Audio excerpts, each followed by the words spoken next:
iOS 15.2 has just launched, and it includes Apple's most radical update in years. Apple has taken a huge decision with iOS 15.2 that changes the iPhone in your pocket. We're talking iMessage, of course, and Apple's controversial AI-based filter that can be enabled within family groups to warn children sending or receiving sexually explicit imagery before they choose to share or view. Apple first announced this technology alongside its on-device XM scanning. Given the ensuing backlash, both were delayed. Now Apple has decided that the iMessage update at least will go live. So, why is this such a huge step for Apple and your iPhone? On the surface, the two most contentious updates it previewed in the summer, alerting parents when children view explicit images and scanning entire photo libraries, are not yet live.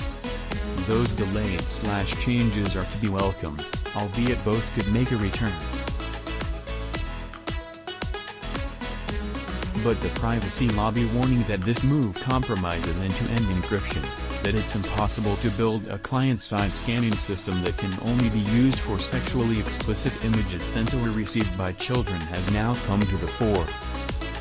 As the FF cautioned at the time, Apple can explain at length how its technical implementation will preserve privacy and security in its proposed backdoor, but at the end of the day, even a thoroughly documented, carefully thought out, and narrowly scoped backdoor is still a backdoor.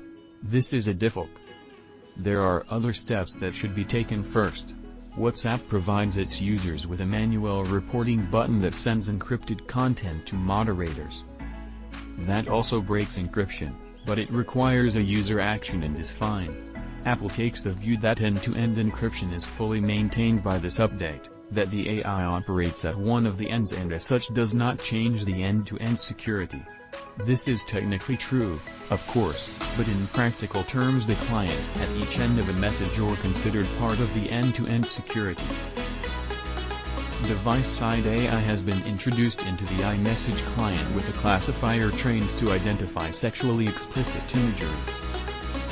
The issue is that iMessage is end-to-end encrypted, and introducing any content analysis inside that enclave, even if it doesn't currently report anything externally, is an issue. You would never see Signal suggest anything akin to this iMessage change, and it's clear from what they've said, that WhatsApp would not do anything like this either. There's no need for iMessage users to worry at the moment, and you should update to iOS 15.2 for its security updates alone.